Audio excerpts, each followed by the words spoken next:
तो देखिए, कहानी 33 साल पुरानी है, 33 इयर्स ओल्ड कहानी है। आरएसएस से जुड़े हैं 33। तो उत्तराखंड वालों के लिए एक बार फिर एक बड़ी ब्रेकिंग न्यूज, और वो ये कि एक बार फिर मुख्यमंत्री बदलने जा रहे हैं उत्तराखंड में, और इस बार आ रहे हैं पुष्कर सिंह धामी। कौन है पुष्कर सिंह धामी? सारी जानकारी उनके बारे में बताऊंगा। ये भी बताऊंगा कि क्या हुआ था 20-22 साल पहले, जिसकी वजह से आज वो मुख्यमंत्री के पद तक पहुंच पाए। पर शुरू करते हैं कि वो हैं कौन। तो जन्म हुआ था 16 सितंबर 1975, 16 सितंबर 1975 को, और अब तक के सबसे युवा चीफ मिनिस्टर बनने वाले हैं उत्तराखंड के। तो बात करें कि बीजेपी में कब से जुड़े थे, तो ये बीजेपी के बहुत ही पुराने मेंबर हैं और 10वें चीफ मिनिस्टर बनेंगे। याद रखिए, 10वें चीफ मिनिस्टर बनेंगे उत्तराखंड के। और उत्तराखंड की जो लेजिस्लेटिव असेंबली है, वहां पे ये सिटिंग एमएलए हैं, खटीमा से आते हैं। खटीमा कहाँ है? खटीमा है उधम सिंह नगर में, और उधम सिंह नगर है तराई का एरिया, किसानों का एरिया, और यहाँ पे बहुत सारे अलग अलग जातियों के, अलग अलग रिलीजन के लोग भी रहते हैं। तो वहां पे ये काम करते आए हैं, 2 बार एमएलए रह चुके हैं, जैसा कि मैंने बताया। अब बात करेंगे कि आते कहाँ से हैं, फैमिली बैकग्राउंड क्या है इनका। तो फैमिली, इनकी जो एंसेस्ट्रल विलेज है, पैतृक जो गांव है, वो है इनका हरखोला। हरखोला कहाँ है? हरखोला है डिस्ट्रिक्ट पिथौरागढ़ में, उत्तराखंड में। पिथौरागढ़ जो है वो खटीमा से ऊपर का जिला है, पहाड़ी जिला है, ठंडा जिला है और बॉर्डर जिला है। तो इनके जो माता पिता थे वो खटीमा आ गए थे इनके पैदा होने से पहले ही। तो इनकी पैदाइश तो खटीमा की ही है, पर इनके पिताजी ने इंडियन आर्मी में सर्व किया है। इंडियन आर्मी में सूबेदार के पद से वो रिटायर हुए, और इस वजह से शायद इनको इंडिया में कुछ और जगहों पे रहने का भी मौका मिला। अब अगर बात कर लें धामी जी ने रिप्लेस किसको किया है, किसको बदल के आए हैं, तो तीरथ सिंह रावत जी को बदल के आए हैं। क्यों आए हैं? फ्राइडे नाइट को तीरथ सिंह रावत जी ने रिजाइन कर दिया। कॉन्स्टिट्यूशनल क्राइसिस हो गए थे, एमएलए, सिटिंग एमएलए जो थे, उन्होंने कुछ प्रश्न उठाए और हाई कमांड का आदेश आया, तो ये काम हुआ है।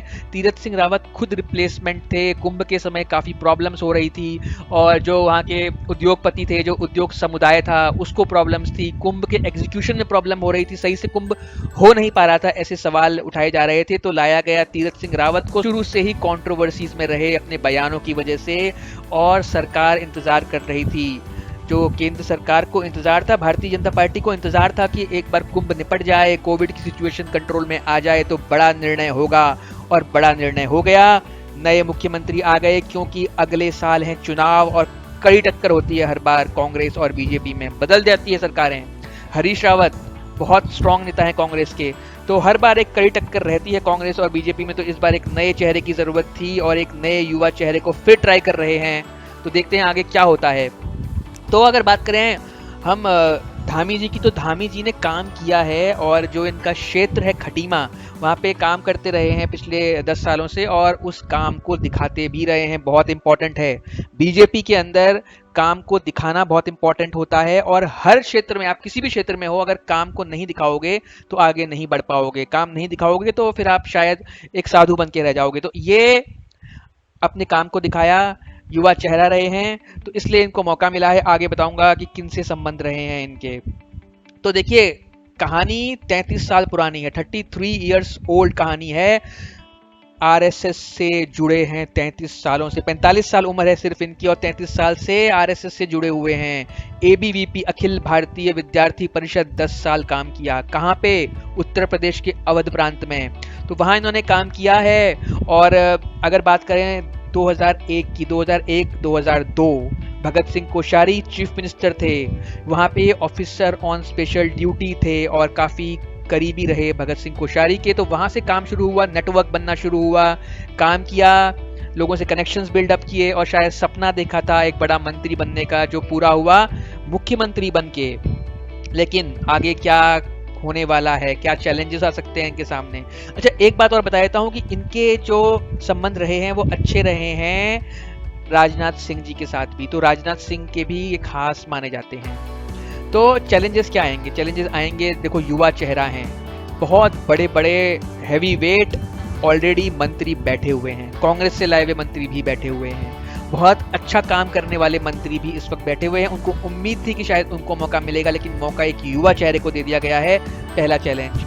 कुमाऊं से आते हैं, तो कुमाऊं की जो एरिया है वो काफ़ी छोटा है एज़ कम्पेयर टू गढ़वाल, तो वो भी एक थोड़ी डिफरेंसेस रहे हैं पहले भी कि कुमाऊं का चीफ मिनिस्टर रहेगा या गढ़वाल का चीफ मिनिस्टर रहेगा, वो भी एक इनके सामने चैलेंज आएगा। और सबसे बड़ा चैलेंज, क्या जीत पाएंगे या नहीं अगले चुनाव को।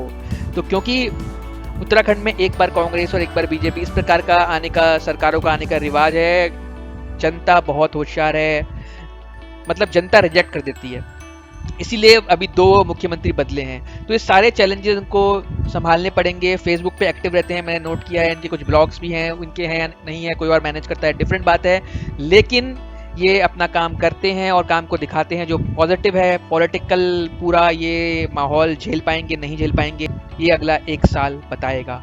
तो ये था मेरा वीडियो, और इस चैनल को सब्सक्राइब करिए। इस चैनल में बड़े ही नॉन पॉलिटिकल बातें होंगी, ज्ञान होगा, आपको शेयर किया जाएगा। और चैनल का नाम है द इंटरव्यू कोच, और जानकारी आपको कैसे मल्टीनेशनल के इंटरव्यू क्रैक करते हैं, कैसे सरकारी इंटरव्यू क्रैक करते हैं, सारी जानकारी इस चैनल में आपको दी जाएगी। ऐसी जीवनियाँ, ऐसी बायोग्राफियाँ जो आपने कहीं नहीं देखी होंगी, वो भी आपको यहाँ दिखेंगी।